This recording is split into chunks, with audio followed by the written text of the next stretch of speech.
Bonjour à tous, avec l'aide de Dieu, nous allons étudier le traité Kiddushin Daf Mem Vav Amud Bet 46b. Itmar, il a été dit, un Mekadesh Achoto, un homme qui est Mekadesh sa sœur, c'est-à-dire qu'il lui a donné de l'argent à sa sœur pour le Kiddushin. Nous avons un désaccord entre Rav et Shmuel. Rav Amar, Rav a dit, Maot Chozrim, l'argent qu'il lui a donné doit être rendu. Shmuel Amar, Shmuel a dit, Maot Matana, l'argent qu'il a donné à sa sœur, elle peut la garder, c'est un cadeau. Quel est le raisonnement de Rav et de Shmuel? Rav Amar Maot Chozrim, Rav, il a dit l'argent doit être rendu à l'homme qui a donné cet argent à sa sœur. Pourquoi? Parce que Adam Yodeh Hashem Kiddushin Tov Sim Bachot, un homme il sait très bien que les Kiddushin ne peuvent pas prendre effet avec sa sœur. Sa sœur, elle est Herva, elle fait partie des femmes qui sont interdites, qu'il n'a pas le droit de se marier avec elle. Donc c'est sûr et certain qu'il n'a pas donné de l'argent pour des Kiddushin. Donc, Vegamar, Venatan Leshum Pikadon, lorsqu'il a donné l'argent, il lui a donné cet argent-là à titre de dépôt, avec l'intention qu'elle va lui rendre. La Gemara demande dans ces cas-là, les malam et les Pikadon. L'homme, il avait qu'à dire à sa sœur, tiens, je te donne cet argent-là en dépôt. Pourquoi il n'a pas dit ça?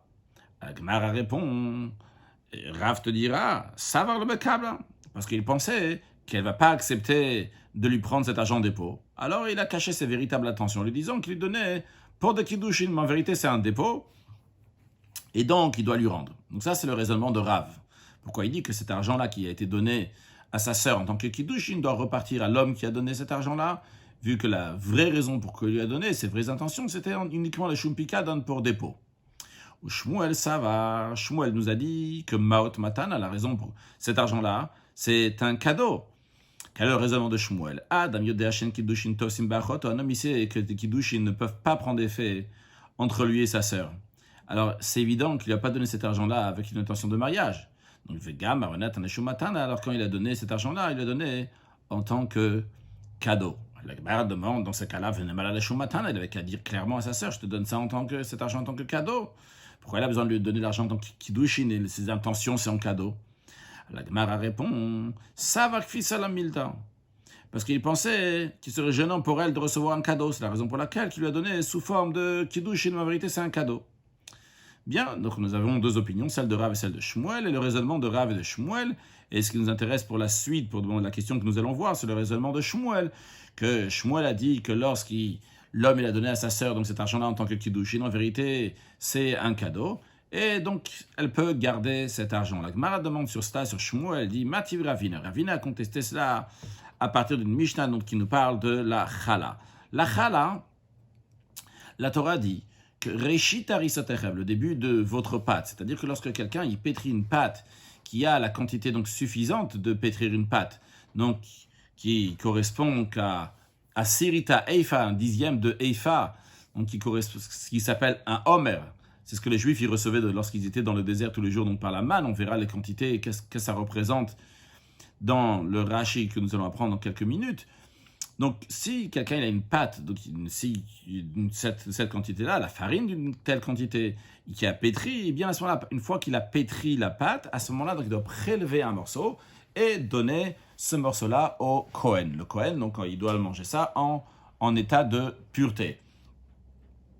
Maintenant, imaginons le cas ici, c'est un mafesh chalat au kemar. C'est quelqu'un, il a prélevé sa chala à partir de la farine. Donc, c'est un Israël, vu que c'est l'Israël donc, qui donne au Kohen, il a pris donc ça, il a prélevé sa chala en tant qu'elle est farine. Donc cette farine, c'est-à-dire qu'il n'a pas encore pétri, c'est pas encore une réchite harisotechem, le début de votre pâte. Il a donné, c'est de la farine.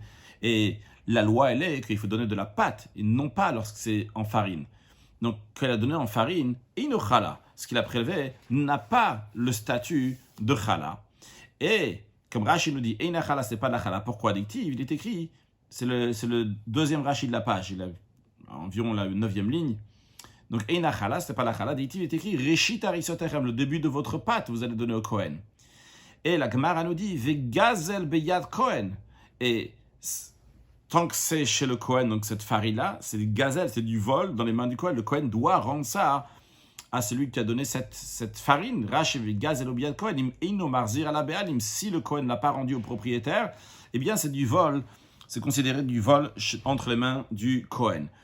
Donc, la question qui se pose, c'est d'après l'opinion de Shmuel. Shmuel, il a dit que lorsque Voyons sur le texte d'Agmara. Neymar, on n'a qu'à dire, d'après la raison de Shmuel, que Adam Yodea Shen Mafrishim Chala Kamar.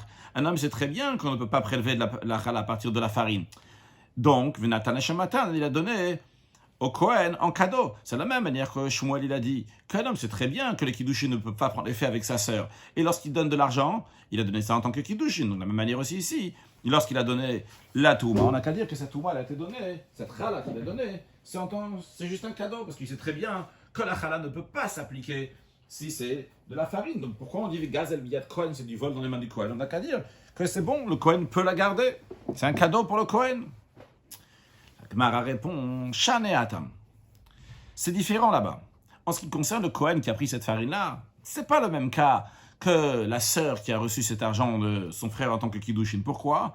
Parce que dans le cas que quelqu'un a prélevé de la chala en farine et il a donné ce qui n'est pas de la chala, donc il a prélevé de la farine en pensant que c'est un statut de chala, ou donnant ça en statut de chala, eh bien les nafik bamina.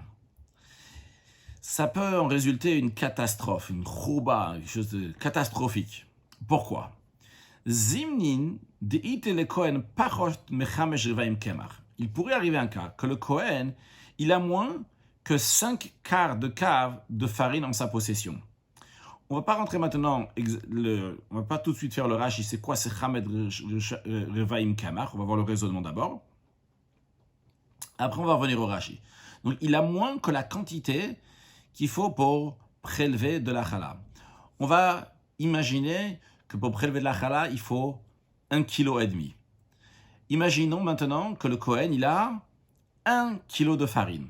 Donc, quand il a 1 kg de farine, il a moins que Chamesh Revaim Kemar, les 5 quarts d'un cave de Kemar, de farine. Et qu'est-ce qui se passe? Donc, comme si le Kohen, il va pétrir donc, cette partie-là, le kilo qu'il a, il n'a pas besoin de prélever de la chala, vu qu'il n'a pas encore 1,5 kg. Mais, Vehai, et maintenant il a aussi cette farine qui lui a été donnée en tant que chala. Imaginons donc cette farine qui lui a été donnée, c'est 500 grammes de farine qui lui a été donnée. Lui, dans la tête du Kohen, il va considérer que ces 500 grammes, c'est de la chala. Maintenant, si ces 500 grammes de farine sont déjà de la chala, le Kohen, même s'il va les mélanger avec le kilo qu'il a déjà, il n'aura pas besoin de prélever la chala, parce qu'on ne prélève pas la chala de la chala. C'est-à-dire un Kohen qui reçoit de la pâte, il n'a pas besoin de prélever de la pâte sur la pâte qu'il a reçue. Il a besoin de prélever de la chala. Même le Kohen, il a besoin de prélever la chala dans un cas où il a la quantité qu'il faut prélever la chala. Donc, dans ce qu'on s'est imaginé, on a dit donc 1,5 kg de farine. Si le Kohen va prendre 1,5 kg de farine et il va en faire de la pâte, et c'est donc de la farine donc, qui était chol, qui était profane, qui n'était pas donc chala, eh bien le Kohen devra prélever de la chala de ce 1,5 kg. Mais si le Kohen, il reçoit 1,5 kg de farine, 1,5 kg de farine de chala, ou bien dans le cas ici, c'est pas il prend 1,5 kg de farine, il avait déjà 1 kg, il a reçu encore 500 grammes. Et lui il dit, ce kilo-là, je n'avais pas besoin de prélever la chala. Ces 500 grammes, je n'ai pas besoin non plus de prélever la chala. Pourquoi? Le 1 kg, je n'ai pas besoin de prélever la chala, parce qu'il n'y a pas la quantité, il n'y a pas 1,5 kg. Ces 500 grammes, je n'ai pas besoin de prélever la chala. Pourquoi? Parce qu'ils sont déjà de la chala. Donc, alish leba de adade. Le Kohen, il va mélanger, il va pétrir tout ça ensemble, le kilo qu'il avait avant et les 500 grammes qu'il a maintenant. Vekassava, lui, le Kohen va penser que nidkenaïsato, que sa pâte, elle est apte à la consommation. Vu que il dit, j'ai ces 500 grammes qui se sont rajoutés, c'est les 500 grammes de chala. Donc, je n'ai pas ici la quantité suffisante pour prélever la chala. Vrai que j'ai 1,5 kg de farine. Mais le 1 kg qui était avant, il ne requiert pas de prélever la chala, vu que c'est seulement 1 kg. Les 500 grammes qui sont rajoutés, c'est 500 grammes qui sont déjà de la chala. Donc, je n'ai pas besoin de prélever la chala de ce 1,5 kg. Et par conséquent, il va prélever la chala, il va manger la chala, alors il va manger ce pain-là, alors qu'il est tevel. Tevel, c'est tav lov. Il n'est pas bon, c'est des produits agricoles qui n'ont pas été prélevés. Lui, il pense que ça a été prélevé la chala, alors qu'en vérité, ça n'a pas été prélevé la chala. Et c'est la raison pour laquelle Shmuel te dira, pourquoi dans la chala on dit que c'est du vol chez le Kohen, cette farine-là? Parce qu'on ne veut pas que le Kohen va penser que c'est de la chala. Si le Kohen va penser que c'est de la chala, il va la manger sans prélever la chala. C'est la raison pour laquelle on dit au Kohen, non, écoute, cette chala-là, cette farine, c'est pas de la chala. Et donc, tu vas la rendre à celui qui te l'a donnée. Donc maintenant, quand on a expliqué ça, la catastrophe qui peut arriver, on a dit, Zimnin, que des fois, le Kohen, il a moins que 5 quarts de cave de farine. De quoi s'agit-il? C'est quoi cette quantité-là? Alors, avant de commencer à racher sur le texte, juste à savoir qu'il y a plusieurs types de mesures qu'on retrouve dans le système qui est au fur et à mesure des temps. Il y avait les midot, midbariot, il y avait les mesures que les Juifs avaient lorsqu'ils étaient dans le désert, lorsqu'ils ont reçu la Torah. Il y a d'autres mesures que les sages ont agrandies plus tard. Je vais expliquer dans un instant ce que ça veut dire agrandir, donc qui s'appellent des midot, des mesures de Yerushalayim. Et plus tard, à la fin de l'époque de la Mishnah, eh bien, ça a été agrandi encore plus, ce qu'on appelle des midot, des mesures de Tzipori, donc de la ville de Tzipori. Quand on dit agrandir, c'est-à-dire qu'on a une même quantité et que maintenant cette même quantité représente moins. C'est-à-dire que si, imaginons, on va dire que jusqu'à présent, 5 œufs, parce qu'on mesure en œufs par exemple, on mesure en différentes choses, mais je vais prendre un œuf, donc vu que les autres log, CA, cav, Eifa, etc., c'est des mots en hébreu, mais quand on parle de beitzim d'œuf, ça on connaît c'est quoi un œuf. Donc imaginons que 5 œufs, ça représente 100, quel que soit les 100 quoi, c'est pas important, 100 grammes, 100 quoi, mais imaginons que 5 œufs, c'est 100, c'est-à-dire que chaque œuf, il vaut 20. Maintenant, ce qui se passe quand ils vont dire, maintenant, on va rajouter encore, on va dire que 5 œufs, ça va être 120. Ça veut dire qu'on va partager maintenant les 5 œufs en 120, non pas en 100. C'est-à-dire que tous les œufs, ils ont grossi. Ils ont un poids qui est plus grand. Alors, si on a quelque chose d'un poids initial, donc ça c'est tel et tel poids. Alors, ça prend telle et telle mesure, c'est telle et telle taille. Tu peux rajouter maintenant dans le nom. Mais ce que la Torah elle a dit, ça va rester exactement toujours la même chose. C'est ici on a une pâte qui s'appelle donc Reshitari Sotechem, c'est la quantité d'un homer. Nous, on veut savoir comment nous, on l'appelle. Comment nous, on appelle ça par rapport à nos mesures que nous avons aujourd'hui. Donc, on sait que c'est ça. C'est même si les sages, ils ont dit qu'un homer, maintenant, ça va être plus, eh bien, nous, on veut savoir à la quantité que la Torah, elle parle. C'est-à-dire que si ça prend tant et tant de place, eh bien, ça prend toujours exactement tant et tant de place. On va expliquer ça donc avec Rashi. Donc, ce que je veux dire, c'est que la quantité restera toujours la même. La question est comment on va appeler ça. J'espère que j'ai été clair. Je vais redire ce que j'ai dit pour pas au cas où ça n'a pas été assez clair. Si on a une certaine mesure, par exemple, ce qui rentre ici, dans ça, on va dire que ça, c'est ce qui prend il faut prélever la chala de cette quantité-là. Et cette quantité-là, donc, ça va dire, c'est 250 millilitres. Si maintenant on va changer les millilitres, on va dire que ça c'est seulement 200 millilitres et 250 millilitres c'est plus, ça ne changera pas que la mesure que la Torah elle a dit qu'il faut prendre la chala, c'est ça, dans l'exemple là que je viens de donner. Maintenant c'est ce qu'on va voir, Rashi s'étale longuement, donc si on nous expliquait, c'est quoi Chamesh Revaim Kemar, c'est 5 quarts de Kemar. Juste à noter que quand on dit 5 quarts de farine, 5 quarts ça veut dire 1 et encore 1 quart. C'est évident, mais juste, je le dis au cas où il y a besoin d'expliquer. Alors, Chamesh Revaim Kemar. Rashi nous dit que c'est 5 quarts de farine. Donc, il s'agit de 5 quarts de cave, donc, qui sont en mesure de farine. Ça correspond, Chamisha login tziporim. Ça correspond à ce qu'on appelle un log au singulier, login au pluriel, de la ville de Tzipori, donc d'après les mesures qui sont dans la ville de Tzipori. Donc, comme on a dit tout à l'heure, les mesures de la ville de Tzipori, c'est les mesures, donc les dernières mesures qu'il y a eu. Il y avait d'autres mesures, les premières, on a dit ceux du désert, Midbariot, le langage de Midbar de désert. Il y a les deuxièmes, donc qui sont Yerushalmiot, donc dans le langage de Yerushalayim. Et les troisièmes et les dernières, c'est ceux de Tzipori, donc c'est les plus grandes mesures. Dans l'exemple qu'on a donné tout à l'heure, donc l'œuf le plus gros, il a grossi, entre guillemets, c'est la mesure d'un œuf, va être plus maintenant. Alors, Rashi nous dit que ces 5 quarts de cave de farine correspondent à 5 logs de mesure de Tzipori. Eh bien, eux, Chayavin Bechala, ils sont astreints à prélever la chala s'il y a cette quantité-là. Shen Shisha Yerushalmiot, c'est-à-dire ces 5 logs de Tzipori, ça correspond exactement à 6 logs dans les mesures de Yerushalayim. Shen Sheva Midbariot, qui correspond à 7 logs du désert, mais pas seulement 7 logs du désert, ou Beitza va Chomesh Beitza. En plus du log du désert, il y a un œuf et un cinquième d'œuf. Comme nous allons voir dans ce Rashi-là, que un log, ça correspond à 12 œufs. Donc, quand tu dis encore donc, un œuf et un cinquième, donc dans le log même, on veut rajouter encore une partie du log, comme Rashi va l'expliquer. Mais encore une fois, ce que je veux dire ici, ce que Rashi nous dit, c'est qu'on te dit, on a une quantité qui est bien précise. C'est aujourd'hui, ça s'appelle 5 logs de la ville de Tzipori. Mais ces 5 logs de la ville de Tzipori, c'est cette même mesure-là qu'avant s'appelait 6 logs de Yerushalayim. Cette même mesure-là s'appelait 7 logs et un œuf et un cinquième d'œuf de la mesure du désert. Rashi maintenant explique le calcul. Dehainu, c'est-à-dire, il est dit dans la Torah, Harisot Echem, que vous devez prendre, donc, prélever de votre pâte. Que des Isat Midbar, donc ça doit être la quantité d'une pâte lorsque le peuple juif était dans le désert. C'est combien cette quantité-là? C'est Omer la Gulgolet, c'est un Omer par tête, ce que les juifs recevaient, la quantité de manne, pain céleste que les juifs recevaient chaque jour, c'était un Omer par personne. La Torah dit Vea Omer, que ce Omer correspond à Sirita Efa, à un dixième d'une mesure qui s'appelle Efa. Rashi nous dit Vea Efa, la quantité d'une Efa c'est combien? C'est Shlosha Sein, ça correspond à 3 Ca, Sein au pluriel. Vea Sea, le CH, Shisha Kabin, ça correspond à 6 Kav, Kabin au pluriel. Vea Kav, et le Kav. Arba Login correspond à 4 logs.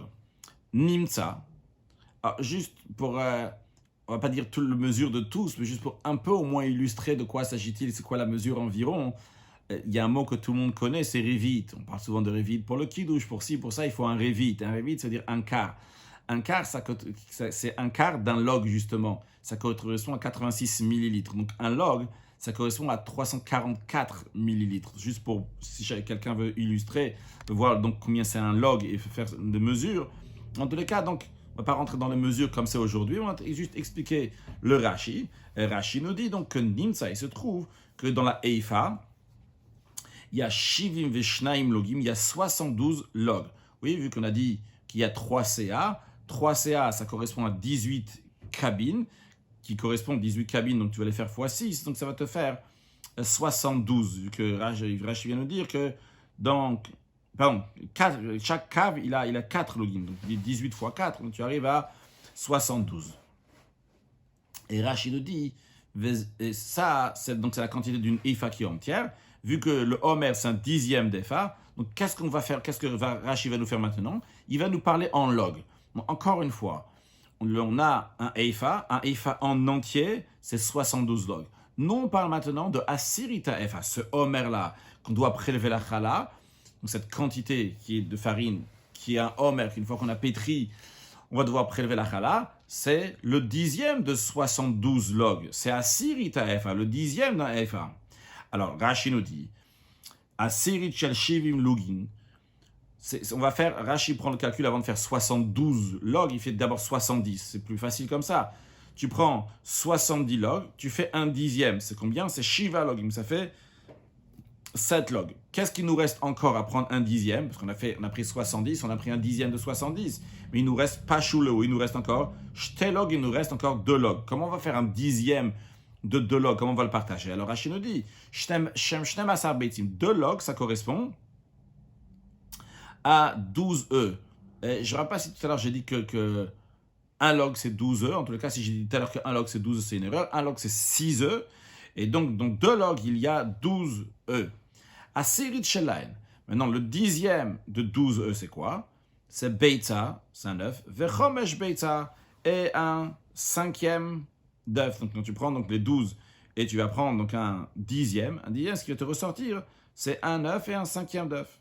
Alors maintenant, quand je veux savoir c'est combien le Homer en œuf, alors en log et en œuf, parce que en log, après je veux faire un log et demi, un log et quart. Donc, en log, j'en ai Shiva. Rashi nous dit, Aré Homer, alors Shiva login. Il y a 7 logs. On a dit, il y a 72. Dans Homer, il y a 72 logs. Donc, un dixième, 70. Un dixième de 70, c'est 7. Et plus il en reste 2, c'est Beitza, Vechomesh Beitza. Ça nous fait un œuf et un cinquième d'œuf. Donc, conclusion, le Homer, ça correspond à 7 logs et un œuf et un cinquième d'œuf. Maintenant, ce calcul-là, c'est le calcul en fonction des midot, des mesures du désert, lorsque le peuple juif était dans le désert. Donc ça, c'était le calcul qu'il fallait faire pour avoir dans la quantité donc, du Homer, ce qu'il y avait, donc c'était 7 logs et un œuf et un cinquième d'œuf. Maintenant, plus tard, ce qui s'est passé, que Hosifu Birushalayim Alamidot Shtut. À Yerushalayim, ils ont rajouté sur la mesure un sixième. Quand ils ont rajouté un sixième, c'est-à-dire Veidilu Kabin Velogin Shtut Milebar.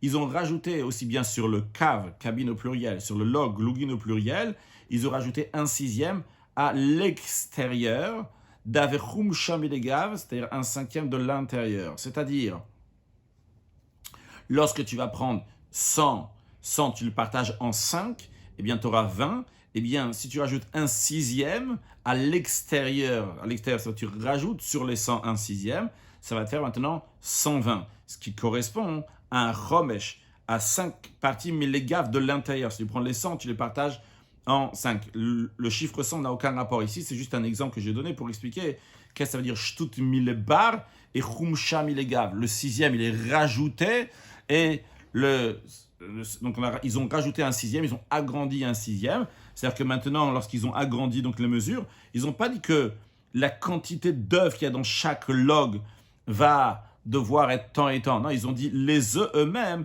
ils ont grandi. Les œufs eux-mêmes, donc ils sont encore plus grands. Donc bien, plus qu'avant, la quantité d'un log, c'était 6 œufs d'après la petite mesure. Maintenant, après qu'ils ont grandi cette mesure-là, dans cette mesure-là, il n'y a que 5 grands œufs. Donc vu qu'il reste, pour le calcul,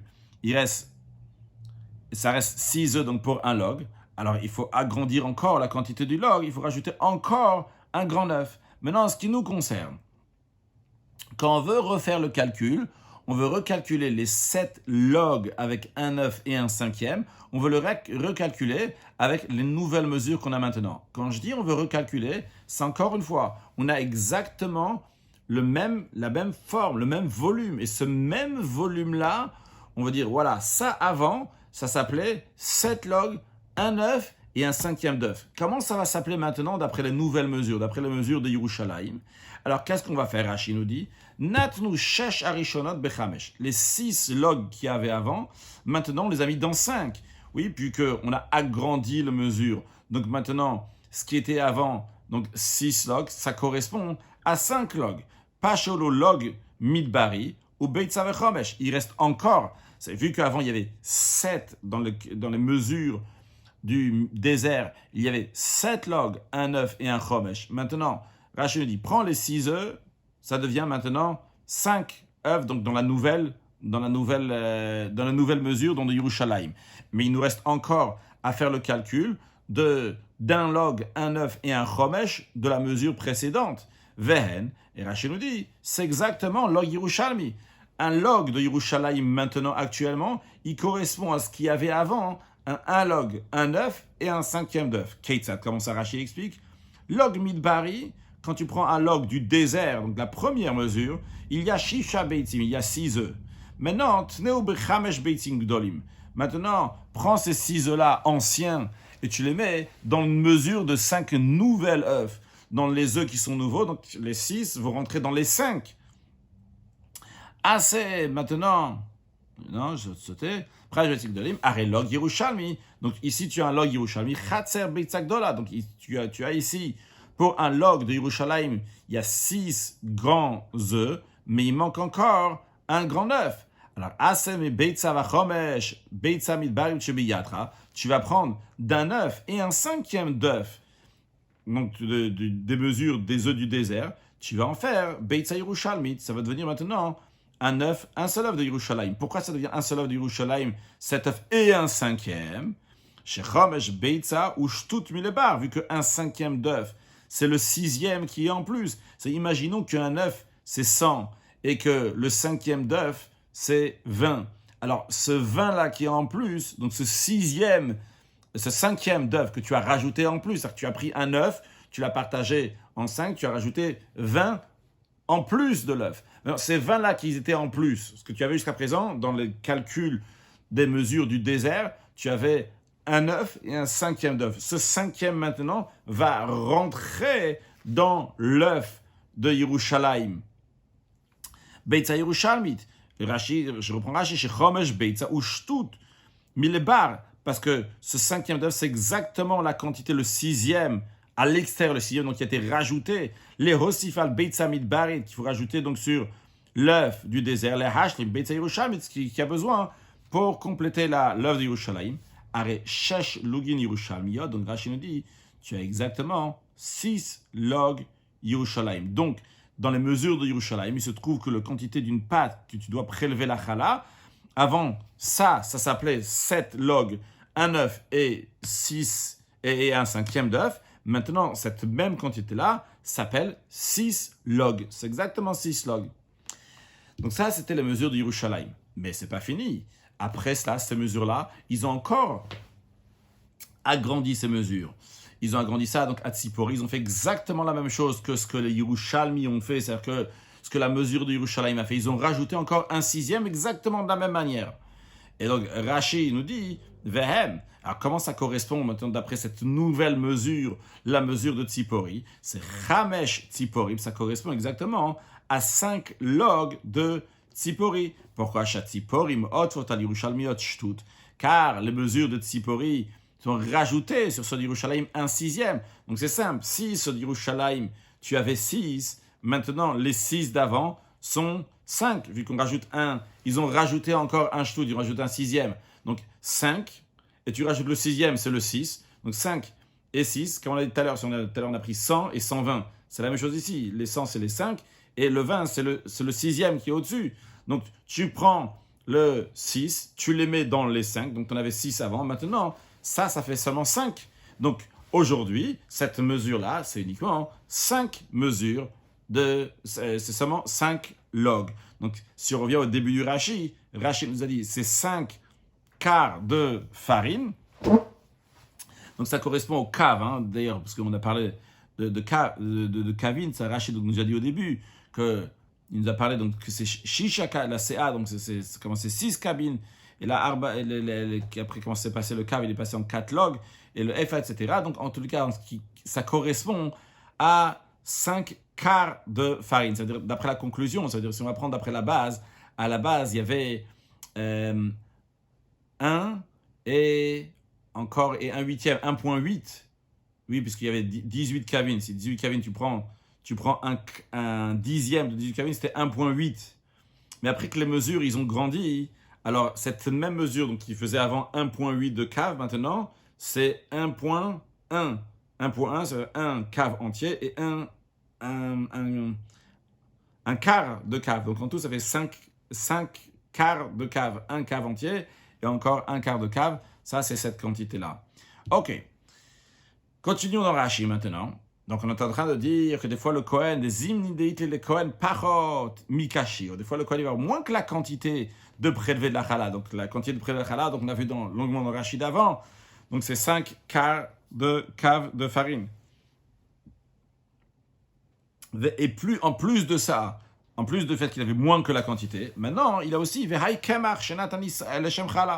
a aussi cette farine que le Yisraël, il a donnée en tant que chala. Le Israël a de cette farine-là en tant que chala. Et maintenant, ce qui se passe, c'est que quand il va mélanger, donc dans l'exemple qu'on a donné, le kilo qu'il avait déjà avant, et maintenant les 500 grammes que le Israël lui a rajouté, mais qu'à savoir le Kohen pense, Shechem Chala l'avait dit, ça, ces 500 grammes, ils sont déjà appelés chala, ils ont déjà été prélevés pour de la chala.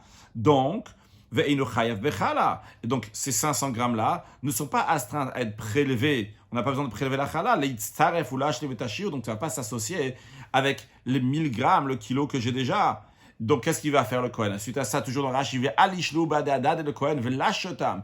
Il va les pétrir ensemble, c'est-à-dire aussi bien, beyachad, ensemble, aussi bien, donc la farine qu'il avait déjà, le kilo qu'il avait déjà, qui n'était pas astreint à la chala, et les 500 grammes qui pensent qu'on a déjà prélevé la chala, que c'est déjà de la chala.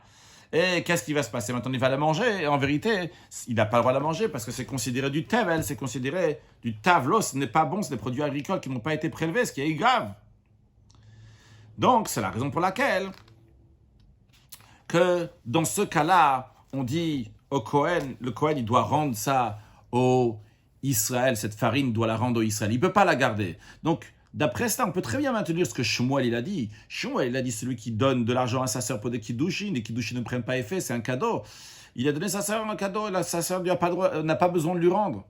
Aïe, tu demandes à Shmuel, me regarde là-bas, le Cohen, il a besoin de rendre la chala. Pourquoi tu dis pas, la chala qui est entre guillemets chala, c'est pas de la chala. Pourquoi tu dis pas, de la même manière que tu as dit pour, tout le monde sait qu'on ne va pas se marier avec sa sœur, il a donné l'argent en cadeau. Alors, tu dis aussi, tout le monde sait qu'on n'a pas de la farine au Cohen, il a donné un cadeau. On a dit non, on dit pas ça au Cohen, parce qu'après le Cohen, il risque de faire une erreur grave, il peut penser que c'est la chala, et il va se tromper, il va mélanger avec de la farine, donc qui n'est pas astreinte, qui n'a pas la quantité de prélever la chala, et il va manger, c'est du tevel. La Gemara s'étonne sur cette réponse. Tu viens dire qu'un homme, il sait très bien qu'on ne peut pas prélever la chala en tant qu'on est encore en farine, il faut que ça soit de la pâte. Alors qu'est-ce que tu dis maintenant qu'on a peur que le Cohen va faire une erreur? Tu viens de me dire, un homme, il sait très bien qu'on ne prélève pas la chala quand c'est de la farine. C'est la raison pour laquelle il dit que c'est un cadeau. Mais dans ces cas-là, l'homme, il sait très bien qu'on n'a pas le droit de prélever d'une telle manière. Donc le Cohen, quand il a reçu, il sait très bien que c'est pas de la chala. La Gemara répond, Yodea, Veino Yodea. Il sait, il sait pas. Ici, on parle du Cohen, quand on dit Yodea, Veino Yodea. Le Cohen, il sait pas. Il sait pas. Yodea, Shema Frish Chala Kamar. Le Cohen, il sait que la chala ne peut pas être prélevée à partir de la farine. Mais Veino Yodea, il ne sait pas la raison pourquoi on n'a pas le droit de prélever de la chala quand c'est encore de la farine. Des savars, lui, le Cohen, il pense, Tamayumai, quelle est la raison pourquoi on ne peut pas prélever lorsqu'il y a de la farine? Mishum Ticha de Cohen. C'est parce qu'on ne veut pas déranger le Cohen. On va dire le Cohen, oh là, en plus, il a de la farine, il doit en faire de la pâte. On veut donner au Cohen directement de la pâte. Et lui, le Cohen, il dit, vu que la raison, elle est pourquoi on ne veut pas me déranger, moi, c'est bon, le désagrément qui est causé au Cohen, à moi-même, je m'en passe, je pardonne pour ça, c'est bon, je vais prendre la farine et je vais en faire de la pâte. C'est la raison pour laquelle qu'on n'a pas le droit de donner de la farine au Cohen. Le Cohen doit le rendre au Israël, cette farine qui a été donnée avec un statut de chala, alors qu'elle n'est pas chala. La Gemara demande une autre question. Elle dit, les sages ont considéré que cette farine soit considérée de la trouma. Alors attention, quand on dit le mot terouma ici, c'est pas pour changer de ce qu'on a dit avant chala. Terouma ici, c'est dans le sens, de la même manière que la dîme, ça appartient au Cohen, de la même manière aussi, on va dire que ça appartient au Cohen. Encore une chose à faire attention ici, quand on dit terouma ici, c'est pas dans le sens que ça va devenir vraiment quelque chose qui est sain, comme de la chala, comme la terouma, que le Cohen doit le manger dans un état de pureté, dans un état de sainteté. Mais ici, c'est dans le sens, on n'a qu'à dire que c'est de la terouma, dans le sens, on n'a qu'à dire que ça appartient au Cohen. C'est ça qu'on veut dire ici en disant vete vetouma, que ça soit de la terouma. Disons que ça soit considéré, donc que ça appartient au Cohen. Mais quand même, et on va dire, le Cohen le garde. Velote achel. On va dire au Cohen, attention Cohen, n'en mange pas, jusqu'à que tu aies prélevé de la chala à partir d'un autre endroit. Alors, quand on dit un autre endroit, c'est pas l'avdav qu'un autre endroit, ça peut être de cet endroit-là aussi, je m'explique. C'est-à-dire, ce que la Gemara est en train de dire ici, dis au Cohen, monsieur Cohen, écoute, tu as reçu de la farine à Israël, sache que c'est pas de la chala. Tu sais quoi? Prends la farine, avec plaisir, ça t'appartient. Mais vu que tu es bien conscient que c'est pas de la chala, eh bien, si tu as mélangé ça avec une quantité de farine qu'on doit prélever la chala, prélève la chala. On peut prélever aussi d'autres pâtes pour cette pâte-là, en collant les pâtes, pas collant, on ne rentre pas dans ça maintenant, mais en tous les cas, qui va prélever, d'ailleurs ou pas d'ailleurs, en tous les cas, il va prélever la chala, ce que la Gemara veut dire ici. Donc en deux mots, la question elle est, pourquoi tu dis que Cohen il doit rendre cette farine au Israël? Dis au Cohen de prélever la chala, c'est tout. Et la Gemara s'appuie sur une Mishnah qui ressemble à ce cas-là. C'est cette Mishnah que nous allons voir. On voit que l'Israël, il a prélevé quelque chose qu'il ne fallait pas. Et il a donné au Cohen. Et on dit, écoute, tu dois pas la manger tant que tu n'as pas prélevé ce qu'il faut pour ça. Expliquons sur le texte. D'abord Rashi, avant de voir la Mishnah. Avant de voir la Mishnah qu'on va ramener pour renforcer cette question-là. La Gemara dit, Rashi nous dit, Vetev et Truma, on n'a qu'à dire que ça appartient au Cohen, cette chala qui a été donnée en farine. Velote achel, dire au Cohen de ne pas la manger, jusqu'à qu'il va prélever de la chala. D'ailleurs, Rashi, de d'autres versions, il dit Yotzi, Shifos, c'est le même principe. Rashi explication, la maïs kular ziro mechamatru bazo. Pourquoi ils ont dit au Cohen qui doit rendre la farine au Israël à cause de cette catastrophe qui risque d'arriver que le Cohen va manger de des produits agricoles qui n'ont pas été prélevés, la chala n'a pas été prélevée, on a une autre solution. On aurait dû donner une autre solution. Yom les sages avaient qu'à dire. Kama frish chala tokemak, celui qui prélève sa chala, alors que c'est encore de la farine. Arei chala, on va la considérer chala, dans le sens qu'il a donné au Kohen. Comme Rashi nous dit, des gamar, car il s'est décidé, Nathan Hashem Matana, il a décidé de donner ça en cadeau. Évidemment, il sait très bien que ça ne veut pas être la chala, c'est de la farine, on ne peut pas prélever en farine. Mais veloté achel le Kohen, ne sera pas mangé au Kohen, jusqu'à que le Kohen va prélever la chala. Donc disons que ça appartient au Kohen. Parce que la Gemara dit Tevet Turuma, ça appartient au Kohen. Et le Kohen ne va pas la manger tant qu'il n'a pas prélevé. Et la Gemara ramène une preuve. Milotnan, n'est-ce pas, on enseigne dans une Mishnah. Rashi nous introduit l'idée de la Mishnah en disant Milotnan, des Kavata, n'est-ce pas qu'on enseigne quelque chose qui ressemble à cela. Et Loitzrihu la Chazira, et les sages n'ont pas dit au Kohen, n'ont pas nécessité le Kohen de rendre ça au Israël. Qu'elle nous dit cette Mishnah, avant de dire la Mishnah sur le texte, à savoir que des produits agricoles, donc il faut donner donc de la terouma. Maintenant, si les produits agricoles, ils ont poussé dans un pot qui est percé, quand on dit un pot qui est percé, ça veut dire qu'il y a de quoi faire une petite racine qui peut passer à travers, donc prendre sa vitalité de la terre. Donc ça, c'est un pot qui est percé, et donc ces produits agricoles qui sont dans ce pot-là, ils sont astreints à la terouma, d'après la Torah, par ordre biblique. En revanche, lorsqu'il s'agit d'un pot qui n'est pas percé, il est entièrement fermé, il n'est pas au contact avec le sol, il faut donner la terouma, non pas d'ordre biblique, mais uniquement d'ordre rabbinique. Maintenant, quelqu'un, qu'est-ce qu'il a fait? Il a pris, donc d'après des produits agricoles, binan nakouf, d'un pot percé, al she'eno nakouf, pour des produits agricoles qui ont poussé dans un pot qui n'est pas percé.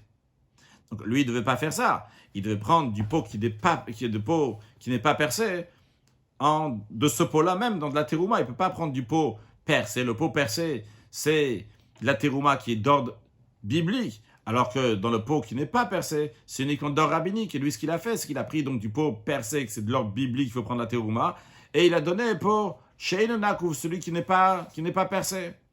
Alors, les sages disent, c'est vrai qu'il s'est trompé, mais il doit recommencer sa terouma. Mais qu'est-ce qu'il va faire? Quand il les a donnés au Kohen, terouma, c'est considéré de la terouma. Le Kohen n'a pas besoin de la rendre au Israël. Mais on dit au Kohen, Monsieur Kohen, vu qu'il t'a donné des produits agricoles qui ne sont pas terouma, vu que le pot qui n'est pas percé a besoin d'être prélevé de ce pot-là même. Lui t'a donné du pot qui est percé. Mais ce qui t'a donné du pot percé pour l'autre pot qui n'est pas percé, ce n'est pas de la terouma qu'il t'a donné, vu qu'il ne pouvait pas faire ça. Il ne faut pas prendre un arbre qui est d'ordre biblique, il faut donner la terouma, pour un autre arbre qui est d'ordre rabbinique. Donc quand toi, tu as reçu cela dans tes mains, sache que tu n'as pas reçu de la terouma, Monsieur Cohen. Ce que tu as reçu, ce n'est pas de la dîme, c'est des fruits ordinaires. Et donc toi, Monsieur Cohen, on va dire ça t'appartient. Tu n'as pas besoin de le rendre. Mais toi, Monsieur Cohen, tu dois prélever les dîmes qu'il faut sur ce que tu as reçu. Sur le texte d'Agma, encore une fois, on dit que c'est terouma. Terouma dans le sens que ça appartient au Kohen, bien que ce n'est pas de la terouma. On appelle ça terouma dans le sens que ça appartient au Kohen. Velote achel. Et le Kohen n'aura pas le droit de manger. Jusqu'à qu'il va prélever la terouma le maser d'un autre endroit. Rashi. Hanakuv al sheinu nakuv. Donc il a prélevé donc d'un pot percé pour un pot qui n'est pas percé. C'est-à-dire qu'il a prélevé d'un arbre qui est astreint d'ordre biblique à prélever la dîme, à l'aptour, à celui qui est exempté de prélever de la dîme. Et on nous dit que quand même Toumaï, c'est la Terouma. Dans quel sens c'est la Terouma? Rashi nous dit non pas que c'est la sainteté de Terouma, dans le sens She'ena Kohen Chayav Larzira, dans le sens que le Kohen n'a pas besoin de le rembourser au Israël. Mais quand même, Velote Achel le Kohen, on dit au Kohen de ne pas le manger, da Tevel Gamuru, parce que c'est du Tevel à 100%, ce qu'il a reçu, c'est des produits agricoles qui n'ont pas été prélevés. Pourquoi? Shelo Chal Shem Terouma Alea, parce que le nom de terouma, la notion de terouma, de dîme, de sainteté, n'a pas pris effet sur ces produits agricoles que ce Israël il a ramené au Kohen, vu qu'il a pris d'un produit agricole qui était chaya, qui était astreint de la Torah, pour quelque chose qui n'est astreint d'ordre rabbinique. Comme Rachid nous dit, lorsque lui il a pris des produits agricoles, du pot qui est percé, il a pris pour un pot qui n'est pas percé, donc qui est patour, qui est exempté. Vetevel asurav le Kohen n'a pas le droit de manger des produits agricoles qui n'ont pas été prélevés.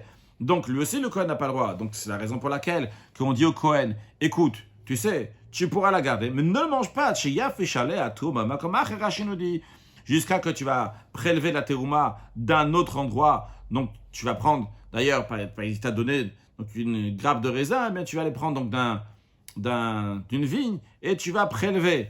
Alors Rashi nous dit, comme on a dit tout à l'heure, quand on dit tu vas prendre d'une vigne, c'est pas obligé de prendre d'une autre vigne. Non, c'est pas obligé que tu vas prendre d'ailleurs. Des huadin, à miné ou c'est la même chose ici, prendre de la grappe de raisin elle-même qu'il a reçue, de 7 grammes même que ce Israël lui a donné, il lui a dit tiens, c'est la terouma. Alors que c'est pas la terouma, eh bien le Kohen va prendre 7 grappes même et prélever. En tous les cas, ce qui nous intéresse ici, c'est comment ça se fait qu'en ce qui concerne la chala, on a dit, Monsieur Cohen va rendre tout de suite la farine au Israël. Pourquoi on dit va rendre la farine au Israël? Disons que cette farine-là, elle reste chez le Cohen. On va dire, Monsieur Cohen, attention, prélève la chala. De la même manière qu'on retrouve à propos de la terouma, que quand le Cohen il reçoit la terouma qui c'est pas de la terouma, on dit Cohen, c'est bon. On considère que c'est la terouma, dans le sens, on considère que c'est à toi. Attention, ne le mange pas tant que tu ne vas pas prélever ce qu'il faut. Agmara répond, vrai que les deux cas ils ressemblent, mais il y a quand même une différence entre les deux. Et cette différence fait la différence aussi que la loi elle est différente. Bitremane. Lorsqu'il s'agit de 2 ustensiles différents, il y a 2 pots différents, ça, le Kohen va écouter, le Kohen va obéir.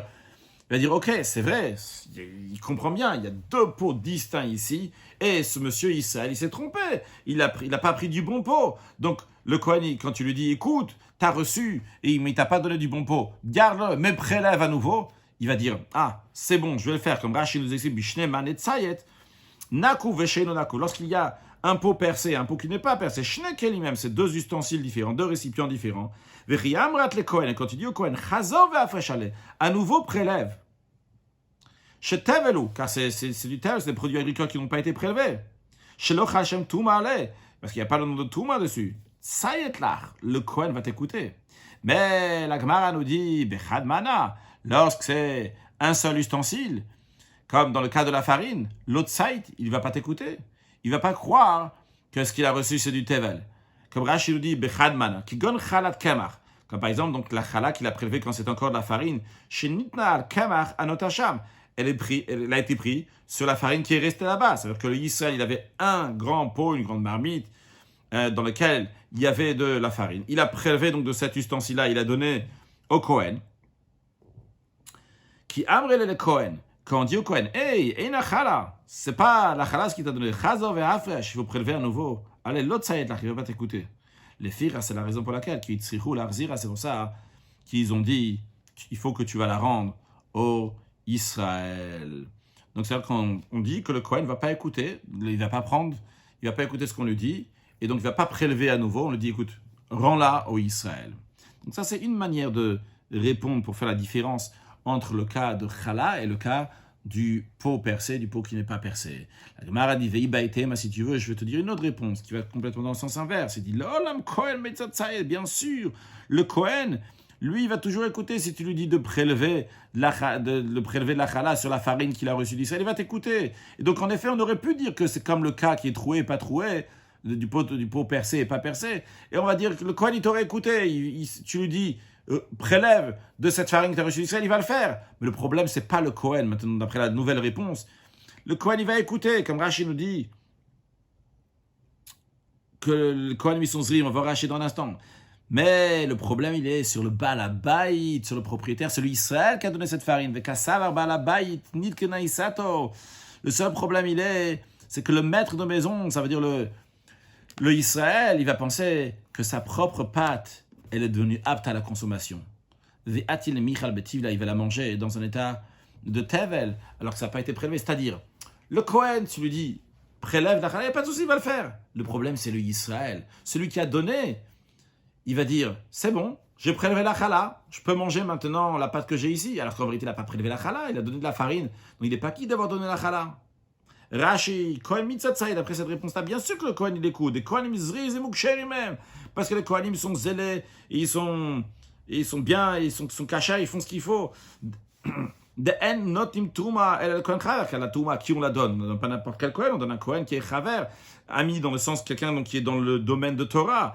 Alors, là, pourquoi les sages ils ont dit, Monsieur Cohen, il faut que tu rendes la farine au Israël. Ce n'est pas pour le Cohen, c'est Mishum Balabait. C'est pour le maître de cette farine-là, mais Akev la Cohen. Car si le Cohen va garder cette farine, ça va. Le maître, celui qui a donné cette farine, le maître de cette farine de base, Nidkenai Sato, il va penser que sa pâte, elle a été arrangée, elle est cachère maintenant, qu'il n'a pas besoin de prélever quoi que ce soit. La Gemara demande un instant. Tu as dit qu'un homme, il sait qu'on ne prélève pas la chala à partir de la farine. Alors, s'il sait, alors l'Israël, il sait qu'on ne prélève pas la chala à la farine. Donc, sûrement, il va se dire que c'est un cadeau qu'il a donné, mais en tous les cas, il ne va pas se dire que ma pâte, elle est cachère maintenant, je n'ai pas besoin de reprélever. Il a donné de la farine, mais il sait que ce n'est pas de la chala. Agma répond non, c'est vrai, Yodéa, mais veille Yodéa. Il le sait, mais il ne sait pas parfaitement. Yodéa, Shel Mafrishim Chala Kamar. C'est vrai, il sait qu'on ne prélève pas la chala à partir de la farine. Mais veille Yodéa. Mais ce qu'il ne sait pas, c'est la raison pourquoi. Ça, Vari pense, quelle est la raison pourquoi on ne peut pas prélever la chala à partir de la farine? Mishum Ticha de Kohen, c'est à cause du dérangement que cela occasionne au Kohen. Il devrait prendre le temps de transformer cette farine en pâte. Et il dit, Ticha de Kohen Kiblale, il dit, le Kohen a apparemment pris sur lui de subir ce dérangement, donc il n'y a pas de souci, je lui donne de la farine, donc c'est bon, la chala, elle a été prélevée, donc il risque d'en manger, alors que c'est du tevel. Ok, mais la Gemara, elle continue à demander, c'est quoi, mais j'ai une autre solution. Tevet Trouma, on n'a qu'à dire que c'est la terouma, c'est-à-dire on n'a qu'à dire à monsieur Israël, ce que tu as donné au Kohen, c'est considéré la terouma, dans le sens que ça appartient au Kohen. C'est vrai, tu as donné la farine au Kohen, Chazak, très très bien, on te remercie pour le don que tu as fait au Kohen, tu lui as donné cette farine-là. Mais toi, monsieur Israël, tu es tenu à prélever la terouma à nouveau. Rashi, on n'a qu'à dire que ça appartient au Kohen. Quand monsieur Israël il donne la farine au Kohen, on dit ok, c'est pas la chala, c'est un cadeau, c'est bon, ça lui appartient. Mais le Israël doit à nouveau prélever la chala. Et Rashi demande, donc il explique la question, pourquoi on l'a nécessité, je sais pas comment dire, on a dit de l'arzir, de rendre, que le Kohen doit lui rendre au Israël cette farine-là, mais il reste de cette crainte que peut-être le Israël va penser que ça a déjà été prélevé. On aurait pu faire comme ça. Yom, on n'a qu'à dire. Hamafish chalato kamar, celui qui prélève sa chala, alors que c'est encore de la farine. Arezotuma, c'est bon, ça appartient au Kohen, c'est un cadeau au Kohen. Vegamar venatan lachem matana. En effet, son intention c'est de donner un cadeau. Mais le Israël, on dit viyar zaveitum, attention, toi, tu dois à nouveau prélever encore une fois. Et la Gemara, pour soutenir cette idée-là, elle dit Milotnan, n'est-ce pas, on sait dans une Mishnah, donc quelque chose qui est dans cet esprit-là, comme Rashi nous dit Milotnan kehaigavna, donc quelque chose qui est dans cet esprit, Veloy tzrichite lado. On n'a pas demandé que le Kohen va le rendre. De quoi s'agit-il? Milotnan. Dans un cas, Misheinu nakuv ala nakuv. Dans un cas, quelqu'un prélève des produits agricoles d'un pot non percé, comme Touma, pour des produits agricoles qui ont poussé dans un pot qui est percé. Donc encore une fois, on a un problème ici, il a pris donc du pot qui n'est pas percé, donc celui qui est astreint à la dîme d'ordre biblique, pour celui qui est astreint uniquement par ordre rabbinique, ou dans des mots simples, qui n'est pas astreint par la Torah, ce qui nous intéresse ici. Et qu'est-ce qu'on dit? S'il a fait ça, donc il a pris du pot percé pour le pot qui n'est pas percé, il a donné au Kohen. Est-ce que ça appartient au Kohen ou pas? La Mishnah nous dit, Trouma, c'est bon. C'est la théorie. Dans quel sens c'est bon? Attention, pas dans le sens que c'est considéré la Touma, dans le sens que ça appartient au Kohen. Le Kohen peut le garder. Mais au Israël qui a donné cette partie-là au Kohen, on dit Veyar zor veyitom. Toi, monsieur, qui a prélevé du pot percé pour le pot qui n'est pas percé, tu dois à nouveau prendre la terouma des produits qui ont poussé dans le pot percé afin de les rendre aptes à la consommation. Donc, comme Rashi nous dit, un Rashi, nakuv. Il doit prendre maintenant de celui qui est percé. Chez le Nifta Barishona. Juste un instant. Je ne sais pas comment j'ai présenté, comment j'ai traduit. En tous les cas, il a pris. Ah oui, j'ai dû présenter à l'envers, il me semble. De celui qui n'est pas percé, il a pris pour celui qui est percé. Oui, j'ai mal présenté, j'ai mal traduit, j'ai mal expliqué. Il a pris de celui qui n'est pas percé pour celui qui est percé. Donc celui qui n'est pas percé ne peut pas acquitter celui qui est percé. Celui qui est percé, c'est d'ordre biblique. Et celui qui n'est pas percé, il n'a pas de chiyuv de Trouma. Donc maintenant, lui, il a donné au Kohen de celui de celui qui n'est pas percé, qui n'a pas d'ordre de donner la Trouma. Donc on le dit, ok, désolé pour l'embrouille. Donc, Vegarzov, on dit, c'est très bien, monsieur Cohen, ce que tu as pris donc, du pot qui n'est pas percé, c'est à toi. Mais sache, monsieur Israël, vu que tu veux acquitter le pot qui est percé, eh bien à nouveau, tu dois prélever une deuxième fois. Rashi Vegarzov Vegito Minanakuv, de celui qui est percé chez le Niftar Barishona, car il n'a pas acquitté la première fois, quand il a pris du pot qui n'était pas percé. Velo Amrinan, qu'est-ce qu'on voit ici? On ne dit pas Nehadre Cohen, on ne va pas dire, ah, monsieur Cohen, non, il faut que tu lui rendes les produits qui t'a donné du pot qui n'est pas percé, chez Mayom de peur que le propriétaire de ces fruits-là qui t'a donné du pot qui n'est pas percé, il va penser que les fruits qui sont dans le pot percé, ils sont déjà arrangés et qui sont plus tevel. C'est des produits, il va penser que c'est des produits qu'on a déjà prélevés, ce qu'il faut alors que c'est pas vrai. On ne dit pas ça. Qu'est-ce qu'on dit? On dit, monsieur Cohen, il t'a donné des produits agricoles d'un pot qui n'est pas percé. Pour le pot percé, tu peux le garder, c'est pour toi. Monsieur Israël, toi, n'oublie pas, ce que tu as donné là au Cohen, c'était un cadeau, mais tu dois à nouveau prélever. Qu'est-ce qu'on voit ici? On dit pas au Cohen, hey Cohen, va rendre au Israël, parce qu'après il va croire qu'il a déjà prélevé sa dîme alors qu'il n'a pas prélevé sa dîme, vu qu'il a pris d'un pot qui n'est pas percé pour un pot qui est percé. On ne dit pas ça. Ah, pourquoi on ne dit pas la même chose? C'est dans la Chala. Dit dans la Chala que il a donné le Israël, il a donné au Cohen. Et le Kohen, il va garder, ça sera la Touma. Et on dit, oui, Israël, écoute, il faut à nouveau que tu prélèves de la même manière qu'on a dit dans les deux pots. La Gemara dit, on a déjà répondu à cette question, la Gemara dit, Haoukina, on a déjà établi que Bitreman et Tsaïd, que dans deux ustensiles différents, on écoute. Alors, tout à l'heure, on disait c'est le Kohen qui écoute, maintenant on dit c'est le Israël qui écoute. Le Israël, donc il va écouter si tu lui dis qu'il y a deux pots différents. Et il dit, hey Israël, je t'ai trompé, tu as pris du pot qui n'est pas percé pour le pot qui est percé. Hey, tu dois recommencer, il va t'écouter. Mais Bechad Mana, si c'est un seul ustensile, donc il a déjà pris de la farine d'ici, eh bien l'autre side, il va pas t'écouter, on a déjà dit ça. Donc on a répondu à cette question. La Gemara maintenant attaque directement cette réponse-là. Elle dit, l'autre side, qu'est-ce que tu dis qu'il n'écoute pas? C'est-à-dire que Gemara dit, ok, j'ai entendu ta réponse, 2 fois tu m'as donné cette réponse-là, mais moi j'ai une question sur ça. Depuis quand tu dis que la personne ne va pas écouter quand on lui dit de prélever d'un seul ustensile, il ne va pas reprélever une deuxième fois? Vehatnan, pourtant l'enseignance du Mishnah, Torem Kijut. Si quelqu'un prélève un concombre, donc pour la terouma, Venim Tsamara, qui se trouve qu'il est amer. Ou bien, Avatir, qui a prélevé un melon, Venim Tsasaroir, qui se trouve ensuite être pourri. Eh bien, la halakha est que c'est touma. C'est considéré donc de la terouma. Veyarzor veyitom. Et il doit recommencer à nouveau à prélever la terouma. Ici, il s'agit de quoi? Il s'agit de cas, il y a un seul ustensile. Et pourtant, qu'est-ce que les sages disent? Ils disent qu'on doit prélever la terouma de nouveau. Et on ne dit pas, ah, peut-être il va pas désobéir, sûrement il va désobéir parce que c'est le même ustensile, il y a plusieurs melons dans cet ustensile, il y a plusieurs concours. Non, pas du tout, on ne dit pas ça, on dit il va refaire. Donc on voit qu'il y a un seul ustensile. Et pourtant, les sages ne disent pas qu'il ne va pas obéir, on prend qu'il va obéir. La Gemara répond, Shanehata, non, mélange pas. On maintient très bien notre réponse qu'on a dit avant, que dans 2 ustensiles, il va t'écouter, dans un ustensile, il ne va pas t'écouter. Aïe, tu me demandes une question de cette Mishnah, qu'on voit c'est un seul ustensile et quand il va écouter. C'est différent. Cette Mishnah-là, il ne faut pas la mélanger avec le cas d'avant. Parce que ici, dans ce cas-là, la personne qui a pris la terouma, il a très bien fait la terouma, juste qu'elle n'est pas à la perfection. Sur le texte de Mideoraita, d'après la Torah, terouma malyai. D'après la Torah, c'est une parfaite terouma. Mais des Rabbi Ilai, comme l'enseignement de Rabbi Ilai. Ah, ma Rabbi Ilai a dit, Minaim, le Torah minara la yafa. D'où on sait que quelqu'un qui prélève la terouma à partir de produits de qualité inférieure, pour rendre des produits de qualité supérieure aptes à la consommation, que sa terouma a bien le statut de terouma, d'où on sait ça, Shenemar, il est dit, velotissu à la frette. Vous ne porterez pas sur lui de faute. Barim chemet chelbo, lorsque vous prélèverez la meilleure de la récolte comme terouma. Alors, ici on dit, vous n'allez pas porter de faute quand vous allez prélever la meilleure de la récolte. Alors, Rabbi Ila, il médite sur ce verset, il dit comme ça. Imeno kadosh. Si le produit n'est pas consacré, Nessio traite la main. Pourquoi on devrait porter faute pour les avoir prélevés? Alors, Mikan, De là, il apprend Rabbi Hillel, il est Tor et Menara la Yafa, de celui qui a prélevé des produits agricoles qui sont de moins bonne qualité pour des produits agricoles qui sont de bonne qualité, chez Touma, Touma, que sa Touma c'est une bonne Touma. On va expliquer dans Rashi tout de suite.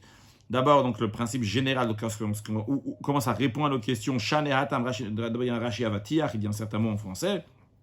Beziklash. Shane Hatam, de Raita Touma Bali. C'est différent là-bas que, d'après la Torah, ce qu'il a prélevé, même si c'était un melon, après il s'avère qu'il s'était pourri, des concombres qui étaient amers, d'après la Torah, c'est bon, il a fait la mitzvah. Hilka, c'est la raison pour laquelle, le matzil le meimar le hadra.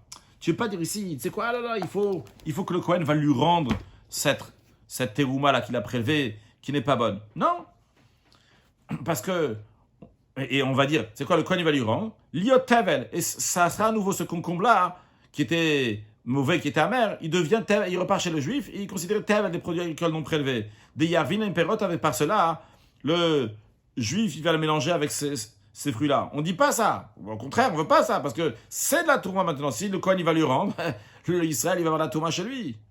Donc, on ne dit pas là-bas, il va écouter, il ne va pas écouter. Il a fait la tourma de toute façon. Il n'y a pas de quoi craindre maintenant qu'il y a une catastrophe qui va arriver. C'est une catastrophe pour l'Israël qui va arriver. Pourquoi? Même s'il ne va pas t'écouter. Ok, il ne va pas écouter. Et il ne va pas reprélever encore une fois. Il va manger donc tout le reste des fruits qu'il a. Il avait 10 concombres, il a donné un concombre par exemple. Il avait 50 concombres, il a donné un concombre. Et ce concombre-là, il est amer. Et il va manger les 49 concombres. Et non, on n'a rien à faire s'il va manger. Il n'y a aucun souci. Il n'y a pas de catastrophe qui va arriver s'il va manger les 49 concombres.